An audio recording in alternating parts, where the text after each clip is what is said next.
Hello everyone, welcome back to my channel Amelia Book Talks. Akhirnya video pertama di 2022. Setelah terkenal reading slump selama berbulan-bulan, akhirnya di bulan Januari aku bisa membaca satu buku sampai tamat, sampai selesai.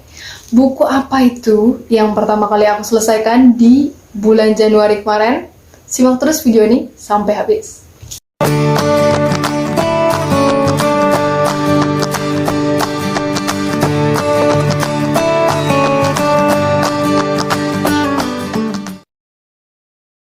Akhir tahun lalu, selama beberapa bulan aku mengalami reading slump yang cukup parah. Aku benar-benar nggak bisa nyelesain buku. Beberapa buku yang aku baca, yang pernah aku update di Instagram, itu nggak selesai. Makanya pada akhirnya nggak ada reviewnya. Terus setelah liburan mungkin ya, otak ini agak lebih fresh, lebih fokus. Dan akhirnya bulan kemarin aku bisa menyelesaikan satu buku. Dan habis itu aku bisa lanjut baca lagi, enjoy lagi, fokus lagi dalam membaca. Ya udah, gak usah lama-lama lagi, kita langsung bahas aja buku apa. Buku apa yang bisa bantu aku untuk menangani reading slump. Judulnya adalah Midnight Library dari Matt Haig. Kurasa kalian semua juga udah sering lihat buku ini berseliweran di timeline di YouTube ataupun di Instagram. Udah banyak banget yang bahas, udah banyak banget yang review, banyak yang pro, ada juga yang kontra, yang suka banget juga ada, tapi yang bilang kalau ini gak banget gitu juga ada. Kalau aku sendiri sih mixed feelings. Aku lumayan suka, tapi ada beberapa juga yang aku gak puas. Trigger warning dulu untuk kalian yang sensitif sama topik mental illness dan juga suicide. Buku ini adalah buku fiksi, ada unsur filosofinya, kemudian ada unsur fantasinya, dan juga ada unsur magisnya. Bisa juga masuk ke time travel ataupun dunia paralel. Kayaknya bisa masuk juga. Ini agak-agak nyerempet gitu. Jadi buku ini utamanya bercerita tentang seorang perempuan dewasa bernama Nora Sid yang sedang mengalami keterpurukan dalam hidupnya. Dia udah hampir putus asa karena pertama dia nggak jadi nikah sama pacarnya, kemudian karirnya dia tidak berhasil mencapai apapun mimpi yang ia pernah punya. Dia malah terjebak bekerja sebagai pegawai part-time di toko yang gak banget gitulah. Dan habis itu dia dipecat lagi. Terus hubungan dengan keluarganya juga gak baik, dengan bapak ibu ataupun dengan kakaknya. Dan yang terakhir, ini mungkin yang jadi kayak triggernya. Masalahnya kan sebenarnya besar, cuma karena trigger ini dia memutuskan untuk commit suicide atau bunuh diri. Suatu malam ada seorang mengetuk pintu rumah Nora dan mengabarkan kalau kucing kesayangannya mati di jalan. Nah, hal ini membuat Nora yang memang sudah terpuruk, sudah putus asa, memutuskan untuk bunuh diri. Bukannya mati ataupun meninggal, Nora malah terbangun pada tengah malam di sebuah perpustakaan. Di perpustakaan tersebut, dia juga bertemu dengan seorang pustakawati yang ternyata adalah seorang pustakawati yang amat sangat dia kenal. Dia adalah pustakawati yang menjaga perpustakaan sekolahnya. Nah, di dalam perpustakaan tersebut terdapat banyak sekali buku, dan ada satu buku utama yang paling tebal atau paling besar, yaitu buku penyesalan. Buku penyesalan tersebut berisi daftar-daftar penyesalan yang Nora miliki dari dulu saat ia kecil hingga sekarang saat dia dewasa. Selain buku tersebut, ada banyak sekali buku lain yang di dalamnya berisi cerita-cerita tentang Nora. Buku-buku tersebut adalah buku yang menceritakan kehidupan Nora di versi yang berbeda-beda. Seperti yang aku sebutkan sebelumnya, Nora memiliki banyak penyesalan. Penyesalan tentang keputusan-keputusan yang tidak dia ambil ataupun keputusan-keputusan yang ia rasa ingin ubah. Dan di perpustakaan ini dia mendapatkan kesempatan untuk mengunjungi dan merasakan kehidupan lain dari dirinya di saat dimana dia mengambil keputusan yang dulu tidak pernah dia ambil, atau saat dia mengambil keputusan yang berbeda dari keputusan yang dia miliki sekarang atau ia ambil sekarang. Dengan bantuan sang pustakawati, Nora memulai perjalanan magisnya dengan mengambil satu persatu buku dan membukanya. Dia menjelajahi setiap kehidupan yang berbeda, mulai dari musisi terkenal, kemudian ada glasiolog, terus ada juga perenang profesional yang terkenal, dan dia juga menikahi kekasih yang batal dia nikahi di kehidupan yang sebenarnya. Tapi kehidupan-kehidupan yang sudah dia coba, sebaik apapun, setenar apapun, sesukses dan sebahagia apapun, dia tetap merasa ada yang kurang. Hidupnya tetap tidak sempurna. Karena keputusan-keputusan yang dia ambil di versi hidupnya yang lebih baik ternyata berdampak pada orang-orang sekitarnya. Jadi ada kakaknya, ada sahabatnya, ibu, bapak, dan kucingnya yang harus menerima konsekuensi atas kehidupannya yang lebih baik. Gitu aja pembahasan alurnya, aku nggak mau membahas tentang endingnya, biar kalian tebak sendiri atau baca langsung di Gramedia Digital ataupun cari buku fisiknya di toko buku terdekat, online ataupun offline. Jangan lupa untuk beli yang asli, jangan bajakan.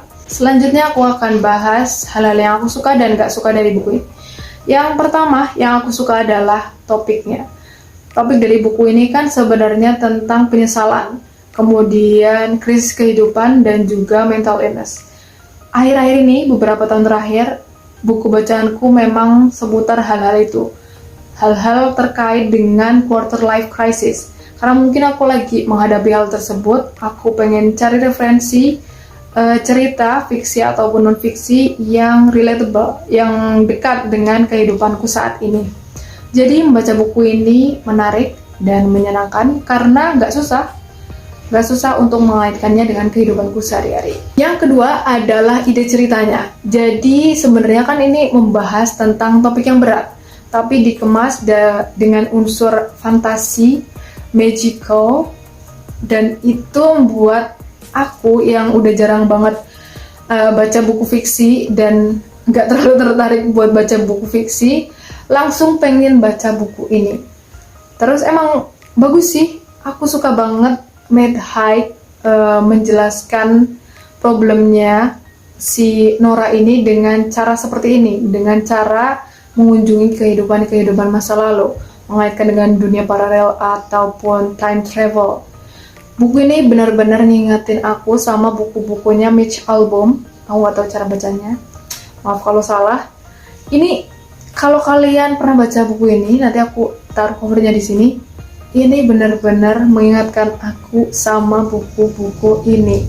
Aku suka banget sama buku-buku Mitch Albom. Jadi waktu tahu ini pakai premis yang mirip ya sama buku-bukunya Mitch Albom, aku tertarik dan excited buat baca. Dan emang bagus sih. Aku tuh ngebayanginnya kalau misalkan ini dijadiin film, bakal asik sih. Bakal asik banget kalau misalkan ini dijadiin film. Aku pengen tahu gimana setting library-nya, terus gimana dia berpindah dari satu kehidupan ke kehidupan lain. Terus lihat tokoh-tokohnya, ini kan tokohnya banyak banget berhubung dia ganti-ganti kehidupan. Itu bakal seru sih. Kayaknya bakal seru kalau ini dijadiin series ataupun film, movie. Semoga aja ada yang mau adaptasi. Hal ketiga yang aku suka dari buku ini adalah bagaimana cara Matt Haig menggambarkan Nora Sid, menggambarkan perasaan Nora Sid yang terpuruk, yang kelam, yang putus asa, hampa, penuh dengan penyesalan. Itu dapat banget sih kalau menurut aku. Mungkin karena backgroundnya Matt Haig juga punya mental illness ya. Dia kan penyintas mental illness, dan aku udah baca bukunya dia yang Reasons to Stay Alive. Itu emang kerasa sederhana tapi bisa bikin kamu bersimpati, merasakan apa yang Nora Sid rasakan. Itu sih aku suka. Sayangnya ada beberapa hal yang aku kurang suka dari buku ini. Yang pertama adalah bagaimana cara penulis menyampaikan pesan moral atau pesan-pesan filosofis di dalam buku ini. Aku merasa dia menuliskannya terlalu kayak terlalu direct, terlalu langsung, gak smooth. kayak jatuhnya rasanya kayak baca buku self improvement, padahal ini buku fiksi. Itu aja sih. Mungkin kalau kalian tahu teori show don't tell, nah aku lebih banyak melihat Mad Hyde itu telling daripada showing, padahal aku berharapnya dia lebih banyak showing. Nah mungkin kalau di filmin nanti bisa diperbaiki biar lebih bagus.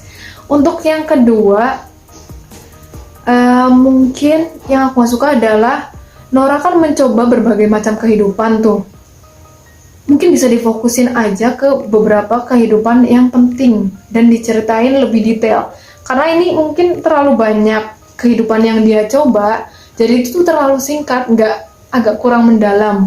Apalagi yang di bagian akhir itu kayak cuma disebut-sebutin doang, dia jadi apa, jadi apa, jadi apa. Jadi nggak dapet gitu, agak kurang mendalam. Aku sih berharapnya lebih dalam lagi. Hal terakhir yang aku nggak suka tentang buku ini adalah masalah plot atau jalan ceritanya dan juga endingnya. Mungkin karena aku sudah pasang ekspektasi yang tinggi terhadap buku ini, lihat reviewnya juga banyak yang bagus, aku berharap sesuatu yang mind blowing atau boom, mengejutkan. Tapi ternyata apa yang aku dapat, pesan moralnya itu nggak terlalu mind blowing, ya sudah bisa aku duga. Terus juga jalan ceritanya lumayan bisa ditebak endingnya bakal kayak apa. Bahkan aku sempat khawatir ya, untuk menuju ending tuh aku khawatir, aduh jangan-jangan nanti akhirnya kayak gini. Kalau akhirnya kayak gini aku tuh nggak bakalan suka, dan itu kayak biasa aja. Tapi untung endingnya masih terselamatkan. Cuma kalau menurutku bisa lebih impactful lagi, bisa lebih berdampak, bisa lebih drastis atau dramatis lagi. Kalau misalkan drastis atau dramatis kan begitu kita tutup tuh bukunya udah selesai, kayak bikin kita kepikiran setelah baca, bikin kita merenung, bikin kita ini jadi menelaah lagi. Jadi kayak ada sesuatu yang baru bikin kita mikir. Gak tahu sih, aku suka kalau misalkan aku baca buku, setelah aku selesaikan bukunya itu aku malah mikir. Aku suka yang kayak gitu. Nah baca buku ini sayangnya enggak, ya oke lah, endingnya oke, tapi nggak bikin wow gitu. Oke, kayaknya itu aja review dari aku, ulasan dari aku. Semoga mencerahkan ataupun membantu ataupun menghibur ya setidaknya. Buat kalian yang sudah baca Midnight Library, jangan lupa untuk tulis kolom komen, share kesan kalian, pendapat kalian, apakah kalian setuju sama pendapatku atau enggak. Bebas ya, ini cuma pendapatku, kalian boleh banget untuk nggak setuju. Dan juga jangan lupa untuk subscribe dan like video ini. Thanks a lot for watching. See you again on my next video.